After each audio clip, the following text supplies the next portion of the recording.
뉴턴이라는 사람이 어느 날 사과가 떨어지는 걸 보고 지구가 사물을 당기고 있구나라는 것을 발견했습니다.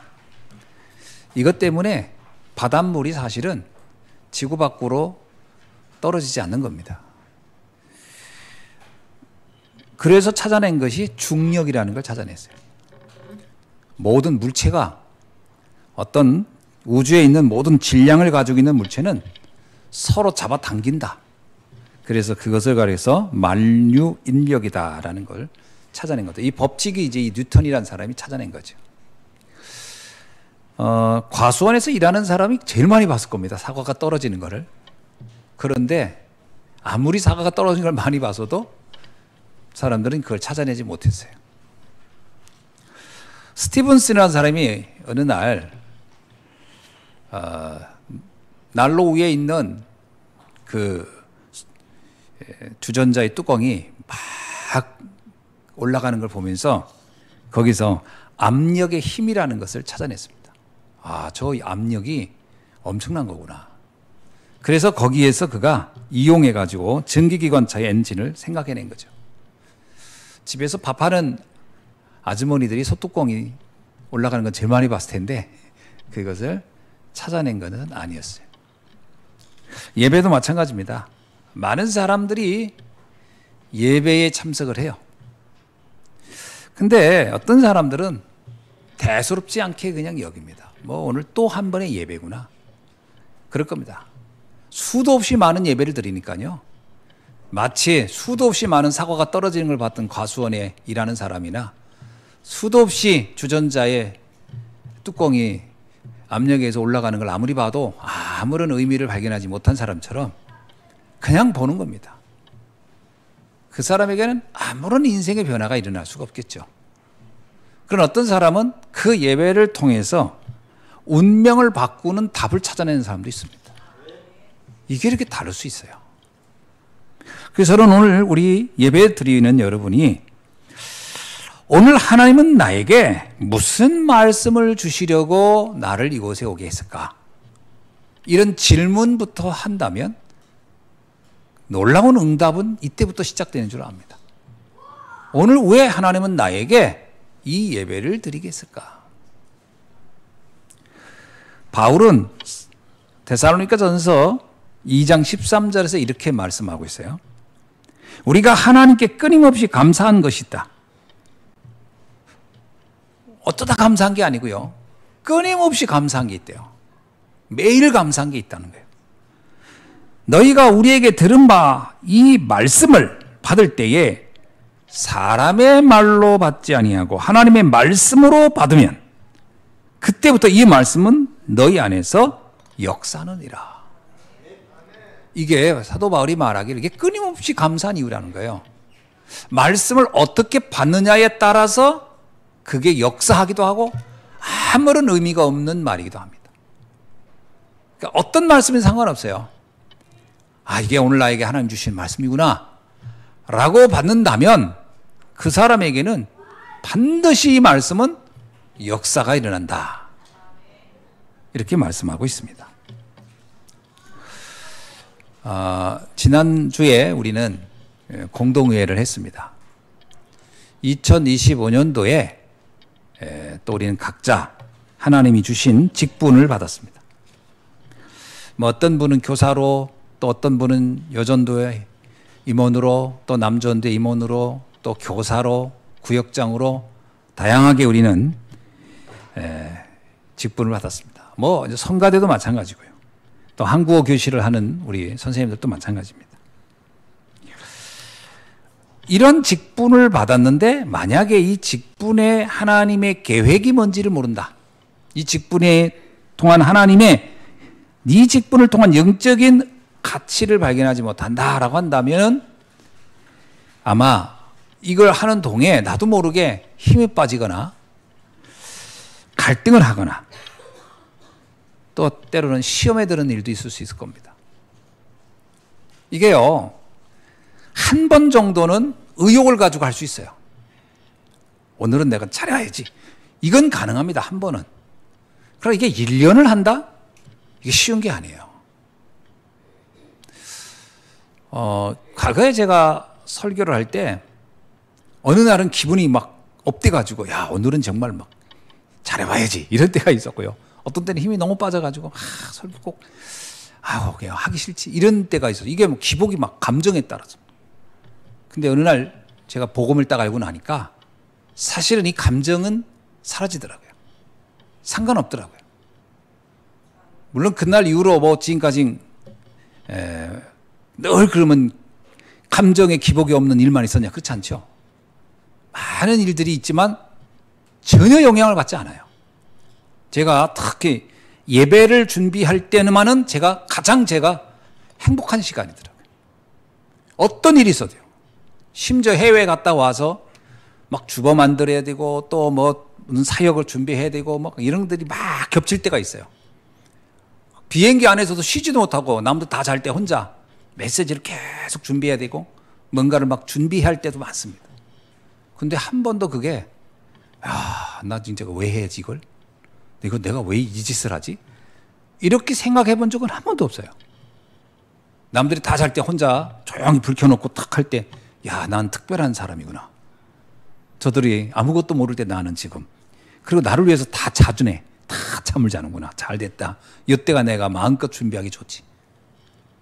그게 나한테는 특별한 시간이고 행복한 시간이지 그게 막 짜증나고 피곤하고 왜 나는 이 일을 할까 남들은 다 자는데 이런 생각을 해본 적이 없어요. 그러고 있는데 또 밥 먹으라고 또 하더라고요. 나 혼자 이거 하고 있는데 또 스튜디오에 와가지고 밥 먹으라니. 그러니까 잠자다 먹은 사람보다 깨있던 사람이 내가 먹으니까 입맛이 더 좋아요 나는. 왜? 출출할 때 됐거든. 영향을 받지 않아야 되거든요. 근데 이게 영향을 받고 있다라는 것은 지금 내가 하고 있는 일에 대한 가치를 모르고 있다라는 거예요. 마치 내가 남 일, 하기 싫은 걸 누가 시키는 일을 한다. 그러면요, 피곤하죠. 힘들죠. 하기 싫죠. 그러나 이건 하나님이 내게 맡긴 내가 아니면 할 수 없는 너무나도 소중한 일을 내가 지금 맡았다. 힘이 빠질 수가 없죠. 하면 할수록 행복하고요. 더 잘해봐야 되고 더 뭔가 준비해야 되고 내가 뭔가 놓친 건 없을까. 그래가지고 막 한 번은 막 준비하는데 막 생각이 나는 거예요. 그거 노트에 있는데 그러면 봐야 되겠다. 근데 노트가 위에 그 짐 실는 데 있는 거예요. 또 거기 캐리어 가방 안에. 남들 다 자는데 가다가 그래 그래도 꺼내서 봐야 돼. 그걸 혼자 꺼냈는데요. 다 하고 떨어진 거예요. 사람이 너무 조심하다 보니까 손에 그래서 빵 떨어. 남들 다 깨는 거예요. 우와 너무 미안한 거예요.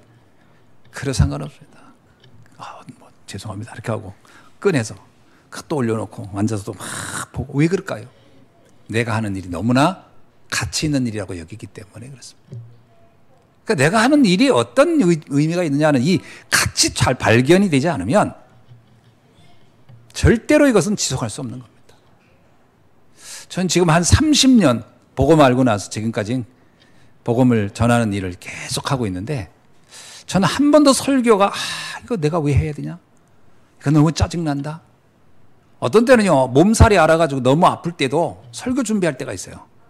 토요일 날 막 고열인데 설교 준비. 그럼 그날 일어납니다. 해열제를 다른 데보다 더 많이 먹고 가서 앉아서 합니다. 왜? 너무 중요한 일이기 때문에. 다른 사람이 맡길 수 있는 게 아니기 때문에. 내가 여러분한테 주일날 와서 저 오늘 아파가지고 오늘 못했어요. 죄송합니다. 오늘은 설교 없는 거로 합시다. 있을 수가 없는 거예요, 이거는. 그래서 저는 하나님께 기도합니다. 하나님, 주일 예배만큼은 아프지 않게 해달라. 제가 딱 한 번 주일 예배하고 기절한 적이 있어요. 지금도 기억나는데 신종플루 걸려가지고 신기하게요. 설교하는 동안에 내가 알겠더라고 느낌이 서서히 열이 오르는구나. 몸이 뭔가 좀 상태가 좀 이상해지는구나. 설교 딱 하고 축도 딱 했어요. 그리고 딱 내려가는 순간 기억이 몽롱해지더라고요. 그리고 막 어떻게 예배 끝났는데 기억도 안 나. 그리고 가서 그때 이제 주사 맞고 그러고 나서 좀 좋아졌는데 그리고 나서 그 주에 중국 갔습니다. 그날이 주일날이면 월요일날 중국 갔어요. 중국 사역이 잡혀 있으니까. 내가 갈까 말까 하는데 그때 나성조 목사님이 그때 그 북한 사역 때문에 날 보낼 때인데 나 몸이 너무 안 좋아서 못 갔다 그랬더니 강 목사 사람이 살다가 목회자가 순교할 기회가 많지가 않아. 그 함부로 순교하고 싶어도 안 돼. 지금이 바로 순교할 땐가 봐. 가서 순교하고 와. 교회 더 부흥할 거야. 나한테 그러더라고요. 근데 가는데 짜증이 안 나요. 단지 사역을 좀 제대로 해야 되는데 내가 목이 아프거나 몸이 안 좋아서 이것 때문에 방해되면 어떡할까? 이거 걱정되지. 전혀 그게 문제가 안 돼요. 아파도. 왜? 내게 맡긴 일이고 다른 사람에게 이거를 위탁할 일이 아니에요. 미안한 일이지만 가서 그분들 다 감기 걸려놓고 와가지고 두고두고 미안해요.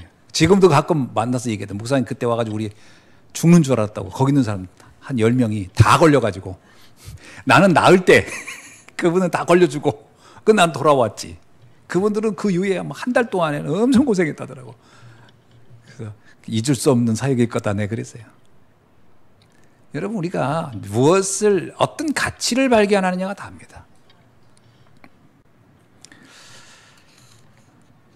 짧은 시간이지만 이 기간 동안에 하나님이 내게 무엇을 줬는가 이것을 발견하는 시간 되길 바랍니다. 그래서 저는 한 가지 좀 부탁드리고 싶은 게 뭐냐면 앞으로 모임을 하시기 전에 어떤 모임이든입니다. 성가대가 하든 구역 예배를 드리든 교사 모임을 하든 어떤 모임을 하든 간에 반드시 기도를 하고 시작할 수 있기를 바랍니다. 이건 굉장히 중요합니다. 그럼 어떤 기도를 할 거냐라는 거예요. 그게 중요합니다. 기도가 형식적으로 하는 게 중요한 게 아니고 어떤 기도를 하고 그 모임을 하느냐라는 거예요. 기도할 때 하나님 왜 우리에게 이 직분을 주셨습니까? 이 질문을 해야 됩니다. 그리고 이 직분을 통하여 하나님이 원하시는 계획의 목적은 무엇입니까? 그리고 우리는 이 직분을 감당할 동안 하나님의 계획을 찾고 누릴 수 있는 응답을 내게 주옵소서. 이 기도가 반드시 돼야 됩니다. 이 기도는 그 모임을 해야 되는 나의 가치와 정체성을 발견하는 시간이에요. 그리고 하나님이 그 순간 나에게 세상이 모르는 놀라운 답을 주는 시간이 될 겁니다. 세상의 일들은요, 회의를 합니다. 회의도요, 회의를 하고 하는 모임과 안 하고 하는 모임은 천지 차이예요. 회사도 어떤 모임을 하든 아마 어떤 일을 지시하기 전에 분명히 회의를 할 겁니다. 왜 그러죠? 그 일을 왜 해야 되는지에 대한 설명을 해야 되니까요. 그냥 무조건 하라 하는 거하고 이걸 왜 해야 되는지 설명하고 하는 건 천지 차이입니다. 하나님 앞에 내가 왜 이 사명을 받았냐? 내가 왜 이 직분을 감당해야 되는가? 기도를 해야 돼요. 저는 여전도에 가요. 주방에서 하는 것도 기도해 보세요. 이게 얼마나 은혜로운 현장이고 얼마나 축복된 현장인가를 보게 될 겁니다. 기도하셔야 돼요. 기도를 안 하면 그냥 일을 하는 거예요. 일. 노동을 하는 거예요. 내가 이걸 왜 해야지? 이유를 모를 겁니다. 기도를 하면 달라져요. 해야 될 이유와 가치를 발견하게 될 것입니다. 그거 굉장히 다른 거예요. 그러면 그때 흑암이 떠나고 그곳에 하나님의 나라가 임하게 되는 줄로 믿습니다. 흑암은 어떤 의미에서 내가 불러오는 겁니다. 내가 하면서 시험 든다? 내가 흑암을 불러들이는 거예요. 내가 하면서 갈등한다? 내가 흑암을 불러들이는 거예요. 이걸 하면서 너무 행복하다? 흑암이 떠나는 겁니다. 이걸 하면서 너무 기쁘다? 흑암이 떠나는 거예요. 전 렘넌트가 공부할 때 기도하고 하기를 바랍니다. 내가 왜 이 공부를 해야 되는지, 내가 이 공부를 통해서 하나님께 어떤 영광을 돌릴 건지 그 질문부터 하고 공부가 돼야 돼요. 그걸 안 하잖아요. 이야, 부모님이 그 고생해서 학교를 보내고 그 고생해서 학원 보내도요 원망합니다. 원망한다니까요. 그런 아이는 아프리카 같은 데 보내야 돼요. 아무도 도와줄 수 없는 곳에서 내가 산다는 게 어떤 건지 알게 해야 돼요. 하루 먹는 것이 얼마나 힘든 건지, 학교 가는 것이 얼마나 특혜인지를 알게 해줘야 돼요. 이유를 알지 못하고 하는 것은 가장 불행한 겁니다. 이유를 모르고 하는 사람 많아요. 내가 이걸 왜 해야 되는지. 그러니까 자꾸 원망하는 거예요. 이유를 발견해야 됩니다. 기도를 통해서 하나님이 왜 나에게 이 직분을 주셨는지, 왜 일을 하게 하셨는지. 그러면요, 공부하는 게 다를 겁니다. 그러면서요, 보는 눈이 바뀔 것이에요. 학교 가는 게 얼마나 행복한 일인지, 얼마나 이게 축복된 일인지 알게 될 겁니다. 성경에는 두 종류의 사람이 있어요. 특히 성도 중에 잠시 쓰임을 받았다가 나중에 실패한 사람들이 있습니다. 한때는 귀하게 쓰임을 받았는데 나중에 가서는 그냥 흐지부지 해버리는 사람들이 있어요. 또 한 사람은 특별한 것 같지 않은데 끝까지 쓰임받은 사람들이 있습니다. 그 차이가 뭘까? 특별히 아주 머리가 좋거나 비상하거나 그러면요, 귀하게 쓰임받는 것처럼 보일 수 있어요. 사람들이 시선도 집중되고 박수도 치고 그럴 수 있습니다. 그런데 그런 경우에 사람들이 지속을 못하고 무너지는 경우 진짜 많이 봤어요. 그런데 반대로 사람들이 별로 알아주지도 않고 박수치지도 않아요. 잘난 것도 없는 것 같고 뛰어난 것도 없는 것 같은데 오랫동안 인도받고 응답받은 사람들을 볼 수 있습니다. 뭐의 차이일까? 저는 그 가치를 어떻게 받느냐의 차이인 것 같습니다. 가치를 어떻게 받느냐. 내가 뛰어나서 내가 능력 있어서 하는 거야. 오래 인도 못 받습니다. 지칩니다. 몇 년은 버틸 수 있을지 몰라도 이게 주님 오는 날까지 가기는 쉬운 게 아니에요, 이게. 학교는 졸업이 있어서 힘들고 짜증나도 3년 있으면 나가라고 4년 있으면 나가라고 하는데 이 신앙은 졸업이 없어요. 그렇죠? 저와 여러분이 지금 학생으로 말하면 지금 몇 년째 만나는 거예요. 이건 졸업이 없다니까. 그래서 여기에 가치를 발견하지 못하면 지쳐버리는 거예요. 재미없어요. 무기력해져. 또 그날이 그날 같고 그렇게 되는 겁니다.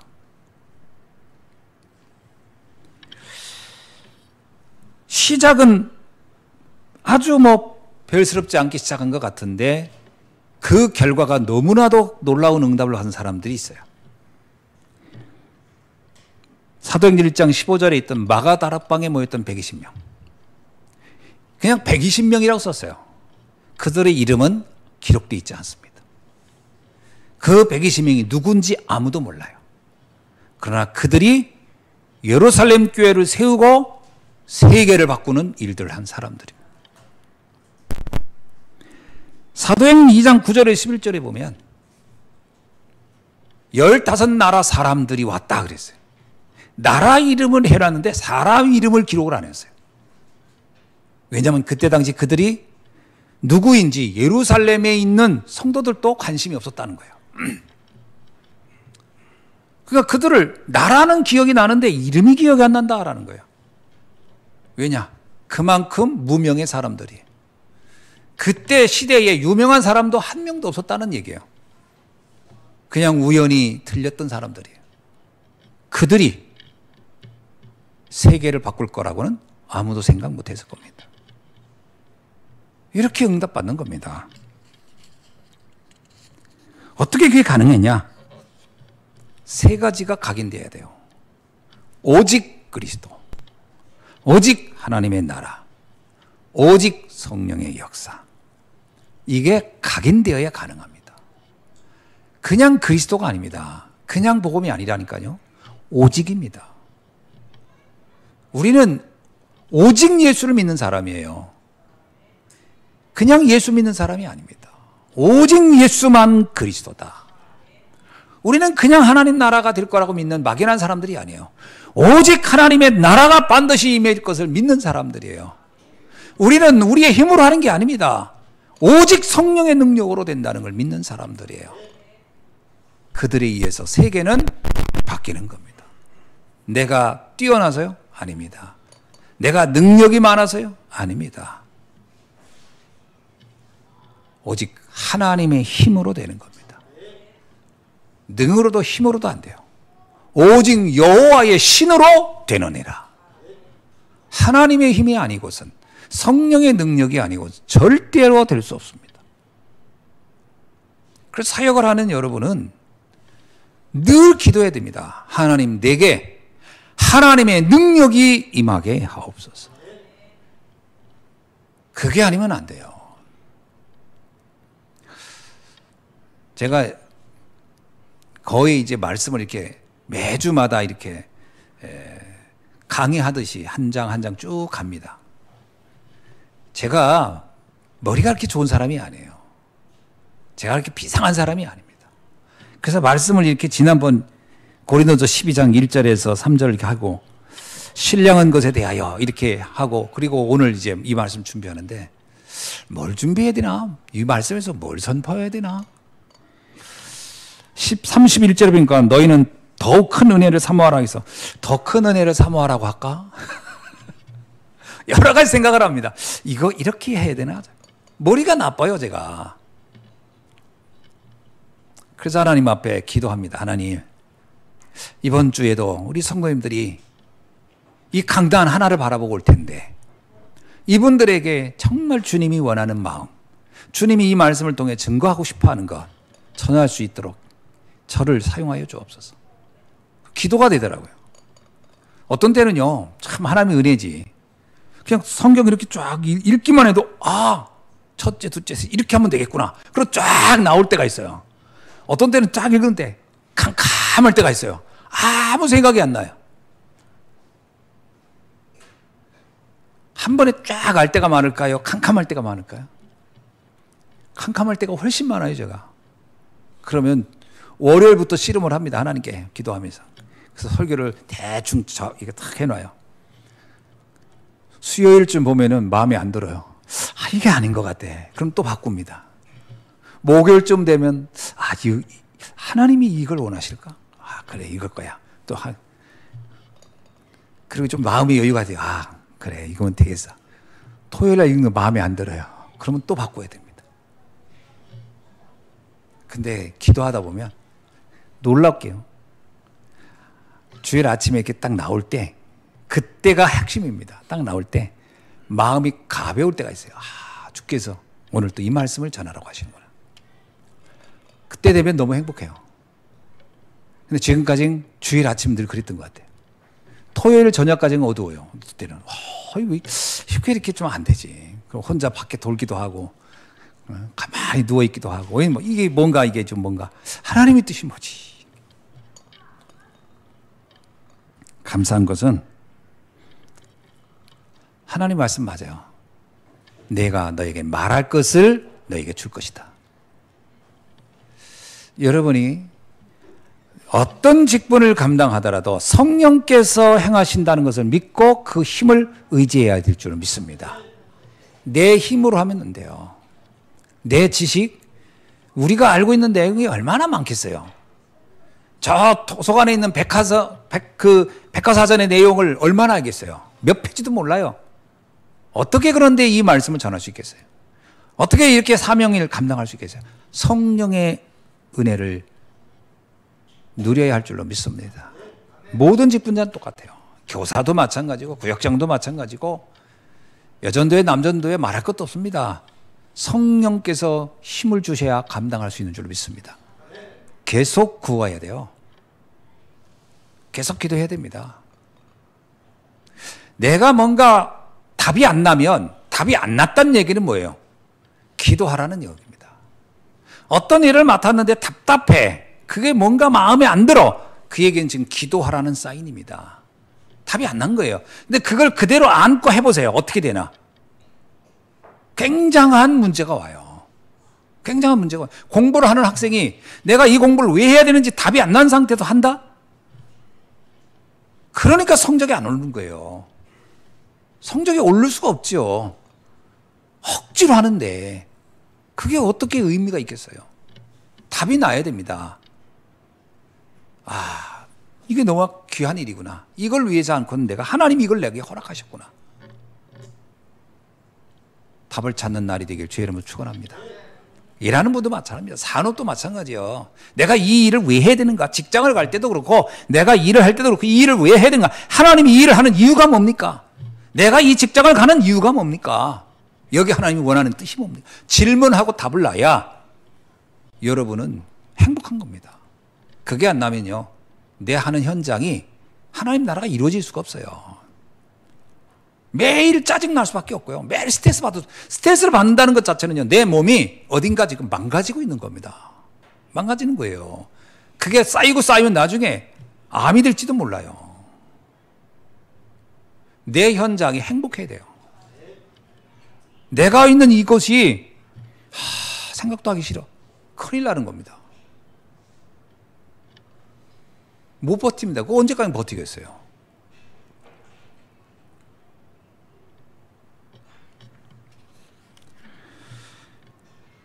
오늘 오직 그리스도, 오직 하나님 나라, 오직 성령의 역사가 내 안에 내 삶의 이유와 목적이 될 때 우린 세 가지 눈이 열리게 된 겁니다.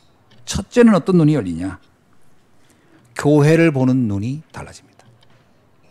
교회 보는 눈이 완전 달라집니다. 오늘 12절에 뭐라고 나왔죠? 몸은 하나인데 많은 지체가 있고 몸에 지체가 많으나 한 몸인 것 같이 그리스도도 그러하니라. 여러분, 교회는, 우리 성도는 우리 자체가 여기 나오잖아요. 교회는 한 몸이지만 여러 지체로 되어 있다는 거예요. 한 몸인데 여러 지체야. 다 다르다는 거예요. 지체의 모양은 다 달라요. 그러나 그 뿌리는 그리스도라는 거예요. 그래서 모든 사람은 소중하다는 거예요. 이게 교회입니다. 모든 사람은 소중한 거예요. 그러나 모양은 다 다른 거예요. 13절에 뭐라고 얘기하냐면, 우리가 유대인이나 헬라인이나 종이나 자유인이나 다 한 성령으로 세례를 받아 한 몸이 되었고 또 다 한 성령을 마시게 하셨느니라. 여러분, 유대인과 헬라인은 그때 당시 원수예요. 종이와 자유인이 한 자리에 앉지를 않습니다.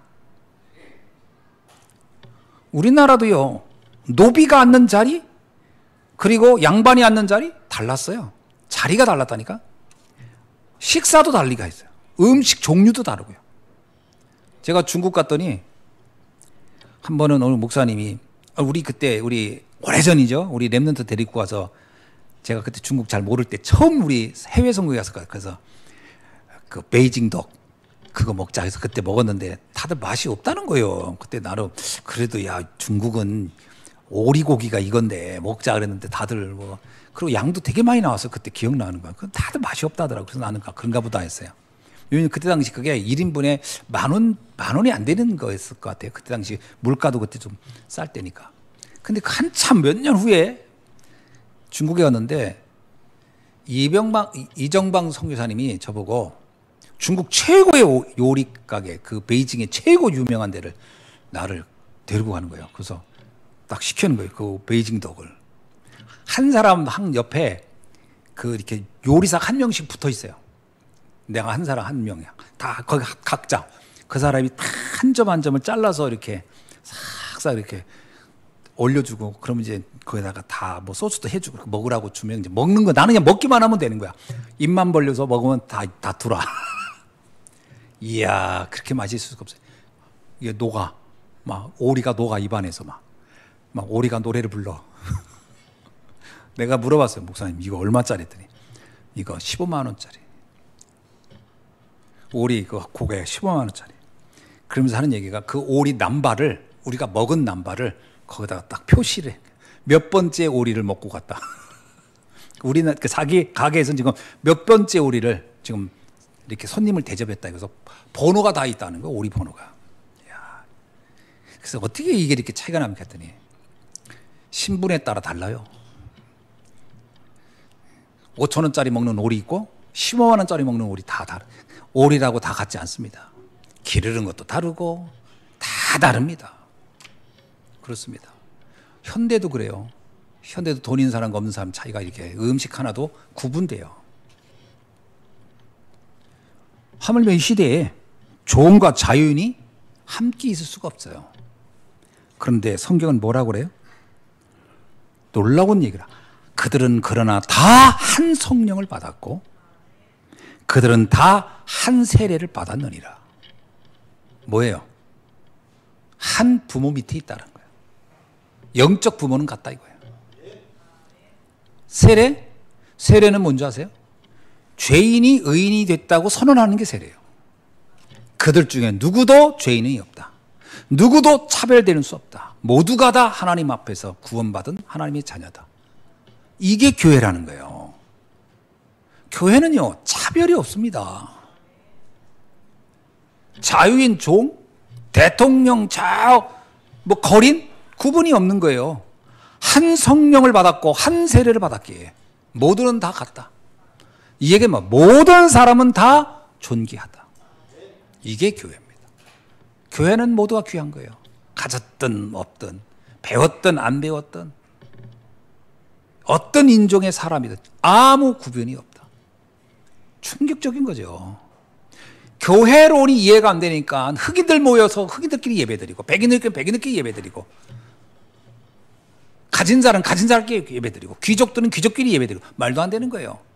그건 교회일 수 없습니다. 교회는 아무런 구분이 없는 거예요. 15절 18절에 모든 성도는 다 귀하다. 정말 역할이 다 다를 수 있어요. 다 다릅니다. 교회 안에서도 하는 역할이 다 다릅니다. 반주하는 거, 노래하는 거, 가르치는 거, 봉사하는 거 다 다르지요. 그러나 모두가 다 피아노 친다고 해봐라. 되겠나? 모두가 다 노래한다고 하면 되겠나? 모두가 다 일한다고 하면 되겠나? 다 다를 수밖에 없어요. 그러나 그 모든 것에 뭐라고 해요? 하나님이 원하여 그렇게 했느니라. 18절에 나오잖아요. 그러나 이제 하나님이 그 원하시는 대로 지체를 각각 몸에 두셨느니라. 그 직분을 누가 줬다? 하나님이 주셨다는 거예요. 내가 선택한 게 아니에요. 하나님이 원하여 그렇게 역할을 줬다는 거예요.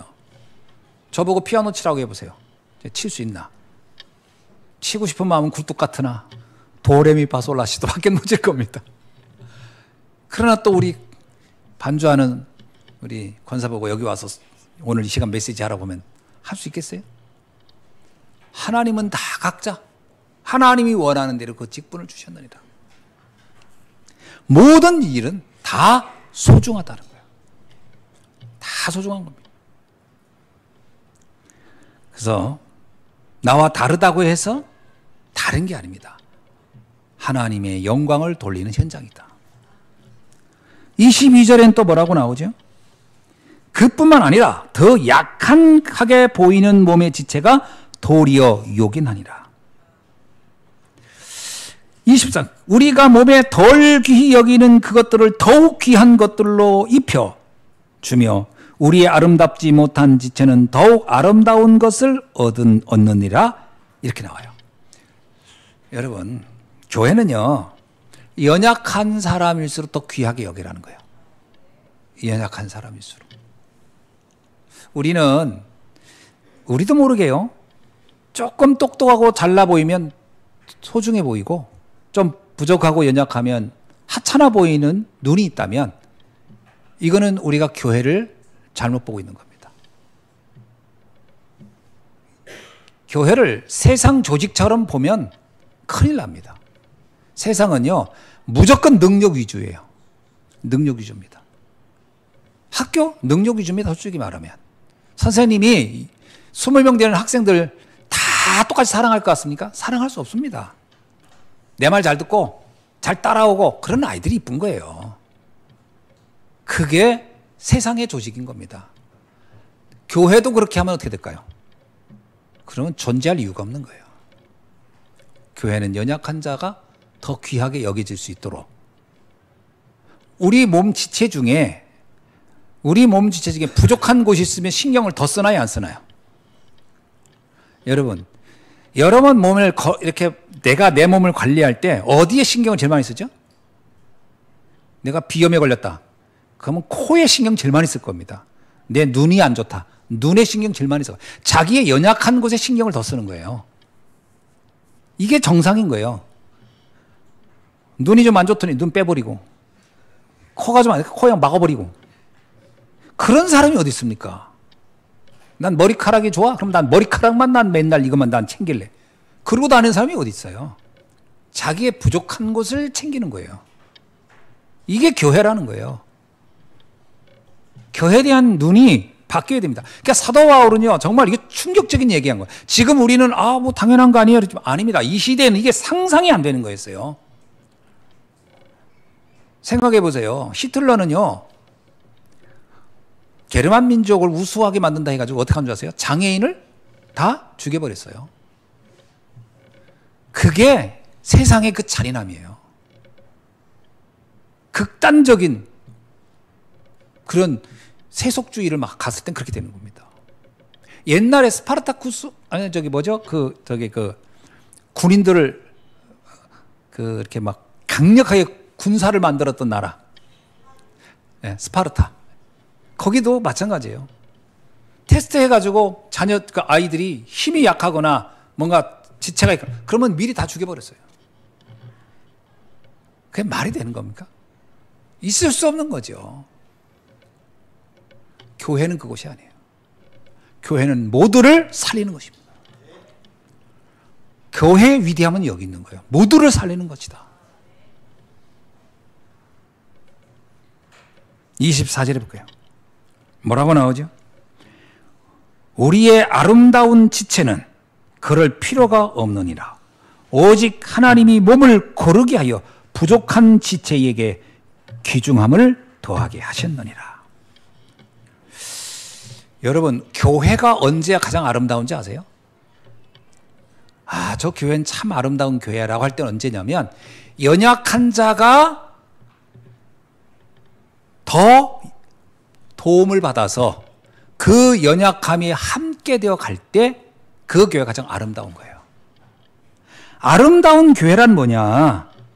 그 연약함을 서로 그 부족함을 책임지고 그것을 보완해서 그걸 귀하게 여겼을 때 진정한 아름다움이다. 오늘 우리는 교회에 대한 올바른 눈이 열려야 할 줄로 믿습니다. 두 번째는 참 응답을 받는 사람은 사람을 보는 눈이 달라요. 이게 참 중요합니다. 특별히 성도들에게 있어서는 목사를 보는 눈이 달라야 돼요. 데살로니가전서 5장 12절로 13절에 보면 이런 말씀이 있어요. 형제들아, 우리가 너희에게 구하노니 너희 가운데서 수고하고 주 안에서 너희를 다스리며 권하는 자들을 너희가 알고 그들의 역사로 말미암아 사랑 안에서 가장 귀히 여기며 너희끼리 화목하라. 영적인 지도자에 대해서 그 수고를 알고 귀하게 여기라. 이렇게 얘기하고 있습니다. 왜 브리스가 아굴라는 바울을 위해서 목숨을 바쳤을까요? 그거는 바울이라는 사람이 브리스 아굴라한테 잘해줬기 때문이 아니에요. 브리스 아굴라가 볼 때 바울이라는 사람이 다른 어떤 사람보다 사도 바울이 더 훌륭한 인격을 가졌기 때문에 그렇게 한 게 아니에요. 바울이 가장 존귀한 복음을 전하는 사람이라는 것 때문에 그렇게 한 겁니다. 복음이 귀하기 때문에 복음을 전하는 사람을 귀하게 여긴 거예요. 출애굽기 17장 10절로 12절에 보면 이스라엘이 아멜렉과 싸우는 장면이 나옵니다. 전쟁을 하는데 그때 누가 나가 싸우냐? 여호수아가 나가 싸워요. 여호수아가 아멜렉과 싸우는 하는데 그때 모세가 산에서 그 전쟁을 보면서 기도를 합니다. 두 손을 들고 하나님께 기도를 하는데 모세의 손이 이렇게 내려가면 아멜렉이 이기는 거예요. 그리고 모세가 힘을 내서 올리면 이스라엘이 이기는 거예요. 신기한 일이죠.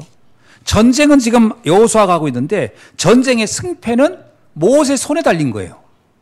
그걸 누가 알았냐? 성경에 보니까 아론과 훌이 그걸 본 거예요. 희한하다. 우리 모세 선생님이 손이 올라가면 전쟁이 우리 쪽으로 이기고 저 손이 내려오면 여호수아가 난리를 막 패하네.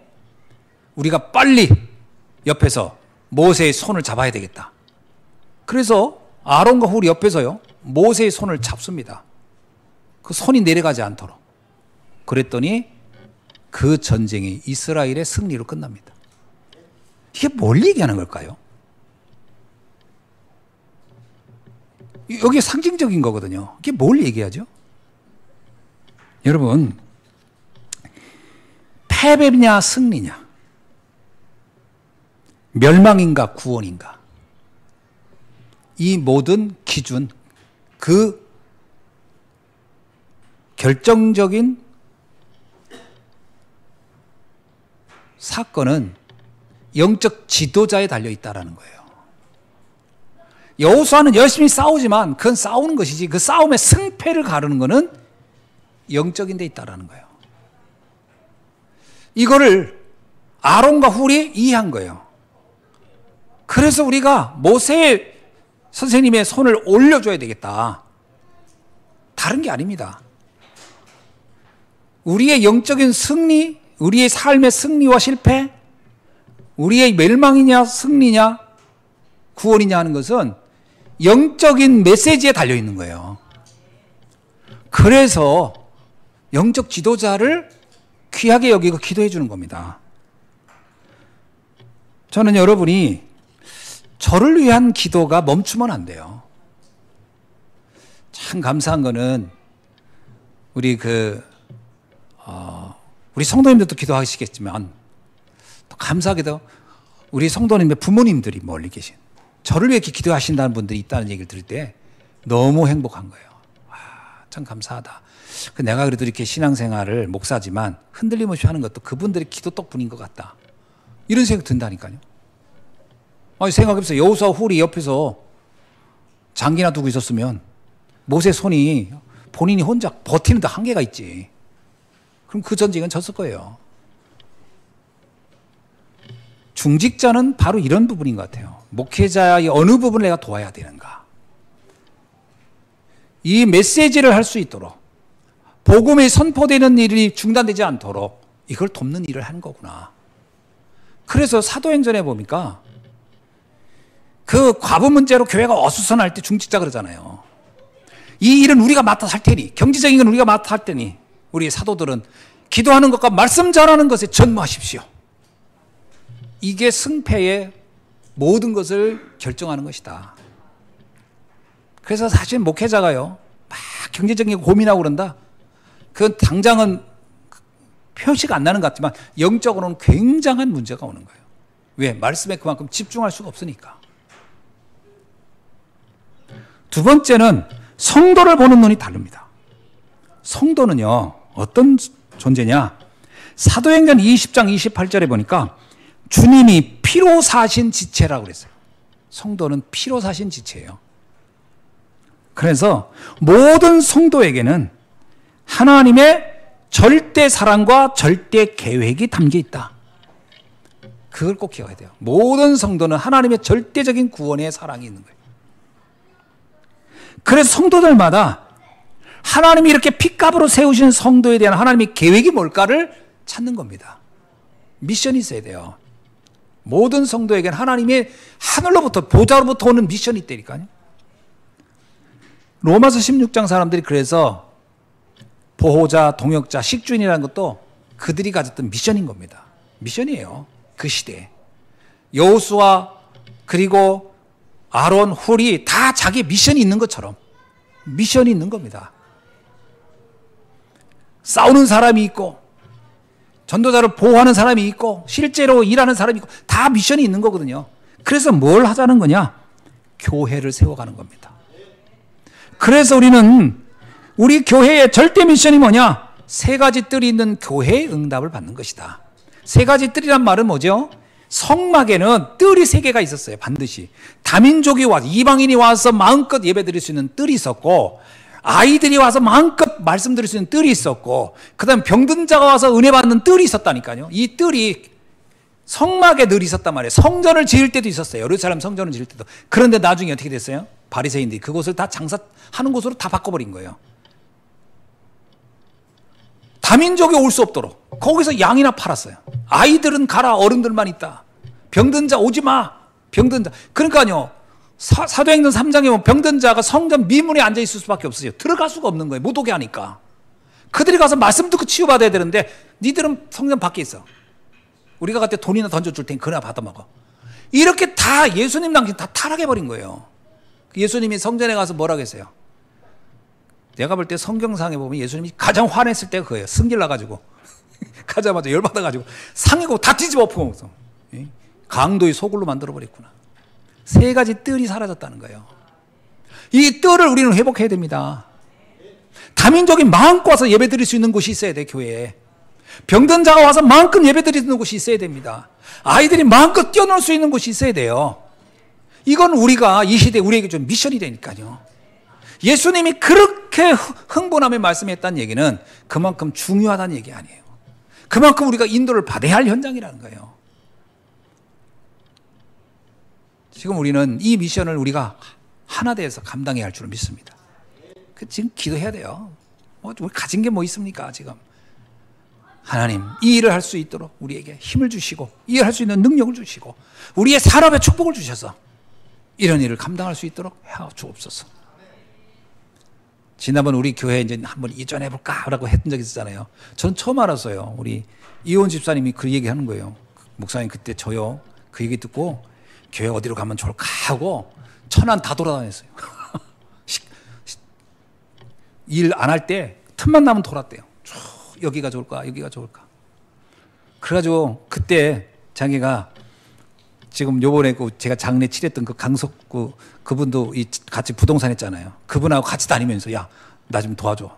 가서 야, 여기 어떻게 했니? 그랬더니 강석구 선생님이 나 요번에 그러더라고. 아이고, 그때요. 이권사, 이 집사가 나 데리고 다니면서 여기는 어떻게 했는데 마음이 하나 안 들더래, 자기가. 왜 그랬더니 왜 이렇게 다 조그만 데만 보냐고, 자기가. 큰 데를 봐야지. 뭐 자기는 그랬대. 우린 돈이 없어요. 그랬더니 그래도 어차피 돈 없는 거 보러 다니는 건데. 그 얘기를 하더라고요. 3가지 뜰을 마음에 담아야 돼요. 아이들 마음껏 뛰어놀 수 있는 거야. 저는 아이들 뛰어놀 때 제일 마음이 아파요. 여기 밑에 그 콘크리트 거기가 유일하게 뛰어다니는 거. 그 여기 여성애가지고 잔디. 여성애가 얘기해가지고 문 좀 만들어 달라고 하면 어떨까? 우리가 거기 공원 관리해 줄 테니 거기 좀 우리가 쓰게 하면 안 되겠냐? 애들 거기서 좀 또 놀게 해주면 좋겠다. 이게 있어야 됩니다. 아이들이 뜰이 있어야 돼요. 그러니까 성도 우리가 우리 성도님들은 너무나 귀중한 분들이지만 이것이 우리에게 좀 미션이라는 걸 여기고 기도해야 돼요. 또 하나 우리 후대를 보는 눈이 달라야 돼요. 우리 렘넌트 후대 하나는 미래입니다. 여러분 저들이 앞으로 세계를 움직이는 주역이 될 수 있도록 우리가 기도하고 세워야 돼요. 그래서 뭐 우리 자체적으로는 할 수 없지만 어떻든 지금 연합을 해서 이번에 사모가 내년에 초에 아이들도 있고 미국에 그 비전 캠프 돈다고 하는데 이번에도 우리 2명이 가더라고요. 저는 아이들 가야 됩니다. 자꾸 봐야 돼요. 봐야 돼요. 우리 때는 가면 관광이지만 아이들은 언약이 돼요. 다릅니다. 현장 가서 보면 언약을 잡을 수가 있어요. 나이 먹어서 가면 그냥 관광하는 거예요. 그냥 건물 보고 이렇게 그냥 음식 투어하는 거죠. 어른들은. 그러나 렘넌트 때는 달라요. 언약이 잡혀요. 굉장히 중요한 시간입니다. 인생이 달라진다니까요. 벌써. 그래서 자꾸 세계를 보게 하고 세계를 어떻게 살릴 건가? 내가 그 일에 내가 어떻게 인도받을 것인가? 언약 잡는 눈을 열어줘야 할 줄 믿습니다. 그러니까 자꾸 저도 이제 해외 나갈 때마다 마음에 늘 한 곳에 안타까움이 뭐냐면 야, 우리 중직자분들이 좀 같이 동행도 했으면 좋겠다. 또 우리 랩런트를 꼭 한 번 데리고 다니고 싶은 거예요. 모스크바에 가서 뭐 러시아 말만 들었지. 가서 좀 러시아 사람도 좀 보고 그 크렘린 궁도 보고 붉은 광장도 한번 걸어보고 야, 이 사람들이 여기서 세계를 움직이는 공산주의라는 사상을 만든 데가 여기였구나. 여기가 그 센터였구나. 우리가 복음으로 세계를 살려야 되겠구나. 이런 언약도 잡고 뭐 그럴 수 있는 현장을 가서 봐야 알지 책으로 봐가지고는 이해가 안 됩니다. 책으로 봐가지고. 지금 유럽 살리자 그러는데 유럽 가봤어야지. 유럽에 가서 봐야 뭐, 아, 유럽 사람들 이렇구나. 지금 우리가 지금 뭘 해야 되겠구나. 이게 나올 거 아니에요. 렘넌트 때는요, 많이 봐야 됩니다. 렘넌트 한번 언제 봅니까? 할아버지 돼가지고 하는 거예요? 동네 분들하고 이렇게 저기 괴들어가지고? 그때는 이미 늦어요, 사실은. 세 번째입니다. 참 응답을 받은 사람은 국가와 사회를 본 눈이 다르다. 렘넌트 7명은요, 그때 사회와 그때 국가를 보는 눈이 달랐어요. 우리가 자칫 잘못하면요, 내 어려움이 세상 탓을 하거나 국가 탓을 하거나 사회 탓을 할 수 있어요. 큰일 납니다. 그건 탓의 대상이 아니에요. 살리는 대상이지. 여러분, 요셉은 노예로 팔려갔지만 그는 애굽을 보면서 애굽에서 자기가 고통을 다 당한 거예요, 사실은. 그러나 애굽을 내가 살려야 되겠다. 이 눈을 가졌다니까요. 완전 달랐어요. 저는 옛날에 이 말이 맞는 줄 알았어요. 군대 생활하고 딱 오잖아요. 그러면 우리 이러잖아요. 야, 난 그쪽을 향해 오줌도 안 넣어. 그 남자들끼리 하는 얘기예요, 군대. 왜? 하도 시달리다 왔으니까. 그게 맞는 말이 아닙니다. 그거는 상처를 얘기하고 있는 거예요. 그게 아니고, 그러니까 나는 저 군대를 살려야 돼. 이렇게 나가는 게 정상이죠. 렘넌트들은 그런 눈을 갖게 해야 돼요. 세상을 향하여 원망하고 불만 갖게 하는 게 아니고, 이러니까 내가 이 세상을 살려야 되겠구나. 이 눈을 갖게 하는 게 그렇게 중요한 겁니다. 가정이 어렵다? 가정을 원망하고 있다? 그럼 끝난 거예요. 그러니까 내 가정을 살려야지. 이 눈을 갖게 해줘야 돼요. 우리 부모님이 알코올 중독일 수 있습니다. 내가 뭐 아버님이 알코올 중독되라고 한 적도 아니잖아요. 그러나 그럴 수 있습니다. 우리 아버지가 나한테 폭력을 가할 수도 있어요. 그러면 그걸 어찌 원망 가지고 살아가는 게 아니고, 이러니까 내가 우리 가정의 흑암을 꺾고 살려야 되겠다. 이 눈을 가져야 되는 거예요. 이게 우리가 가져야 할 눈입니다. 사무엘은 블레셋이 계속 쳐돌았어요. 그러나 한 번도 그는 블레셋의 문제라고 보지 않았어요. 우리가 블레셋을 공격받을 수밖에 없는 영적인 준비가 잘못되어 있는 우리의 상태가 문제라고 하는 걸 봤어요. 세상을 보는 눈이 바뀌어야 됩니다. 그래서 어떻게 하라고요? 세상을 살려야 됩니다. 바울은 보세요. 로마의 식민지예요. 이스라엘은 완전히 식민지로서 말도 못하게 핍박을 당하고 있어요. 속국으로. 그런데 바울이 이렇게 생각합니다. 내가 저 로마를 살리러 간다. 완전 다르. 모든 사람은 뭐라고 해요? 너 로마? 그래서 그때 당시에, 바울 당시에요, 로마의 항거에서 로마인들을 죽이는 사람이 많았어요. 그게 누구죠? 우리가 알고는 혈혈당, 열혈당, 시카린. 반란 일으키고, 막 구테타 일으키고, 그리고 로마인이 있으면 죽이고, 학살하고, 그런 일이 대부분 사람들이 상식적이었다니까요. 그때 바울은 뭐라고 했어요? 아니다. 나는 로마를 살리러 간다. 완전히 다른 거예요. 세상을 어떻게 볼 거냐. 사람들은 세상을 원망의 대상으로 받아들거든요. 그건 누구나 할 수 있는 겁니다. 그건 불신자가 상식적으로 하는 거예요. 참 응답받은 사람은 살리는 눈으로 봐야 될 줄로 믿습니다. 지금 우리 렘넌트들은 nobody, nothing입니다. nobody가 뭐예요? 아무 배경이 없는 거예요. nothing이 뭐예요? 아무것도 가지고 있는 게 없어요. 그게 우리 렘넌트의 지금 상태입니다. 없었어요. 상관없다는 거예요. 없는 것이 시작점인 거예요. 요셉은 노예가 그의 인생의 시작점이었어요. 뭐가 있어야 시작한다? 이미 생각이 썩은 거예요. 없을 때 시작하는 거예요. 공부 못한다. 그게 시작점이라니까요. 거기부터 시작하면 돼요. 다시 기초로 내려가서 시작하면 돼요. 늦지 않습니다. 그죠? 여러분은 늦은 게 없어요. 늦다고 하는 그때 가장 빠른 거예요. 어떤 것도 문제가 안 돼요. 그래서 지금부터 시작은 비록 가장 낮은 데 하지만 여러분의 꿈과 소망은 가장 높은 데 둬야 됩니다. 어디다 둬야 될까요? 내가 앞으로 237 5천 종족 살리는 서밋이 될 것이다.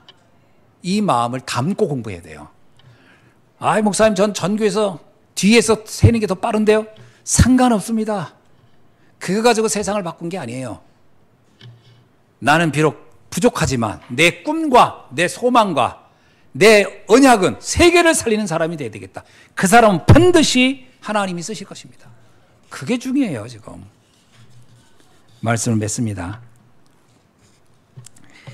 이스라엘 민족이 노예로 살다가 광야로 나왔어요. 아무것도 없었습니다. 근데 그때 하나님은 모세에게 이렇게 얘기합니다. 성막을 만들라. 참 말이 안 되는 거죠. 왜 이게 필요합니까? 라고 물을 만도 안 돼 모세는 묻잖아요. 모세는 알았어요. 하나님에게 계획이 있다는 걸 알았어요. 이스라엘을 오합지졸 상태로 끌고 가다가는 다 죽어요. 생각이 다르고 입장이 다른 게 죽습니다. 그러나 언약으로 하나 될 때 그들은 모든 것을 해낼 수 있고 국가도 만들 수 있는 거예요. 하나님은 광야 학교를 통과시키는 거예요. 복음으로 하나 되게 하는. 우리가 지금요, 말씀 붙잡고 새뜰 있는 교회, 이거는 단지 건물을 말하는 게 아닙니다. 우리가 하나가 되는 거예요. 사명으로 하나 되고 언약으로 하나 되고 하나님의 뜻으로 하나 되는 현장을 말하는 것이죠.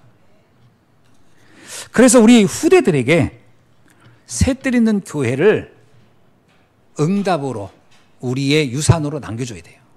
너희들도 우리보다 다음 세대는 더 많은 다민족 시대. 지금 우리나라는 어차피 다민족이 올 수밖에 없어요. 인구 절벽 시대라 외국인들을 받아들일 수밖에 없다니까요. 국가를 유지하려면. 그리고 갈수록 우리는 작은 땅덩어리에 인구가 너무 많아요. 생각해 보세요. 카자흐스탄 가서 깜짝 놀랐어요. 우리나라 땅에 몇 배 되는데 인구는 우리의 절반도 안 돼요. 그런 사람하고 거기는 조금만 그냥 하면 뭐 먹고 사는 건 되겠더라고. 근데 우리는 바글바글해요, 지금. 그러면 마음의 병, 경쟁력에 오는 그 열정, 그 어떤 그 심리적인 그 압박감, 이런 문제 많이 옵니다. 영적 문제 많이 오고요. 치유해 줄 수 있어야 돼요. 치유하는 교회. 그리고 후대들에게 미래를 바라보면서 갈 수 있도록 열어주는 교회. 이것을 우리에게 유산으로 후대에게 남겨줘야 할 줄로 믿습니다. 이것 놓고 우리가 지금부터 기도합시다. 마지막 말씀 하나 전하고 마치겠습니다. 에레미야서 33장 2절로 3절에 보니까 기도의 능력에 대해서 이렇게 말합니다. 에레미야가 감옥에 갇혔을 때 하나님이 에레미야에게 나타나서 주신 말씀이에요. 에레미야가 아무것도 할 수 없을 때예요. 근데 이 말씀을 주십니다. 뭐라고 하냐?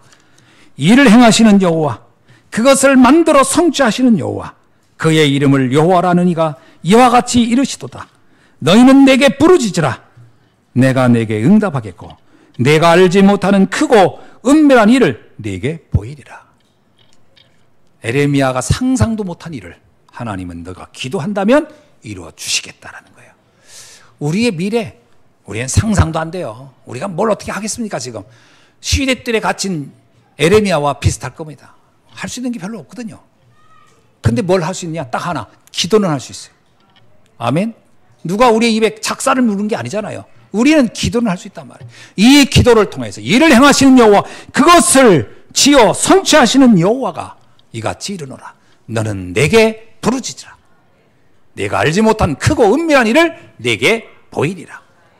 기도하겠습니다. 하나님 감사합니다. 축복의 날이 되게 하여 주옵소서. 큰 응답의 날이 되게 하여 주옵소서. 여기에 앉아 있지만 하나님의 말씀을 언약으로 붙잡고 기도가 시작되게 하여 주시고 주님이 준비하신 미래가 우리의 것이 되도록 역사해 주옵소서. 감사드리며 그리스도이신 예수님의 이름으로 기도하옵나이다. 아멘.